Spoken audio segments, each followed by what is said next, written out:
தக்காளி சாம்பார் எப்படி வைக்கிறதுன்னு பார்க்கலாம். இதுக்கு ஒரு 3 ஸ்பூன் எண்ணெய் ஊற்றி கடுகு ஜீரகம் போட்டு தாளிச்சுக்குவோம். தாளிச்சுட்டு வெங்காயம் ஒரு பெரிய வெங்காயம், பச்சை மிளகாய் ஒரு 4 இதையும் போட்டு காரத்துக்கு பச்சை மிளகாய் கூட சேர்த்துக்கிறதுனாலும் சேர்த்துக்குங்க. அதோடு போட்டு நல்லா வதக்கணும். வதக்கிட்டு இந்த வெங்காயம் வதங்கிறதுக்கு உப்பு போட்டுக்கணும். உப்பும் போட்டு வதக்கிட்டு பூண்டு ஒரு 3 பல் பூண்டு அதையும் சின்ன சின்னதாக கட் பண்ணி வெங்காயத்தோடு போடுவோம்.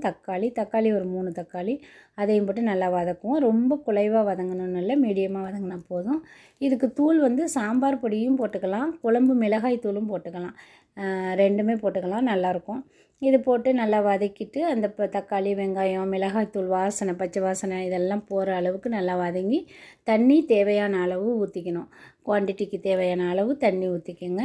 ஊற்றி நல்லா கொதிக்க விடணும். அது நல்லா ஒரு 5-6 நிமிஷம் கொதித்த பிறகு கடலை மாவு கரைச்சி ஊற்றணும். கடலை மாவு ரொம்ப போட்டிங்கன்னா கொல கொலன்னு ஆகிடும். அதனால் 1 ஸ்பூன் போட்டுக்கலாம். இல்லைன்னா கொஞ்சம் கூடுதலாக வேணும்னா 2 ஸ்பூன் போட்டுக்கலாம். அதுக்கு மேலே போட்டால் ரொம்ப கொலப்பாக போயிடும். அதனால் வேண்டியதில்லை, கடலை மாவு அதிகமாக வேண்டியதில்லை.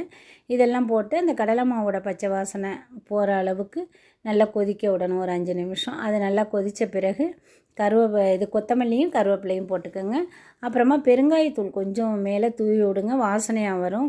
நான் பெருங்காயத்தூள் போட்டேன், அது வீடியோவில் கட் ஆகிடுச்சு.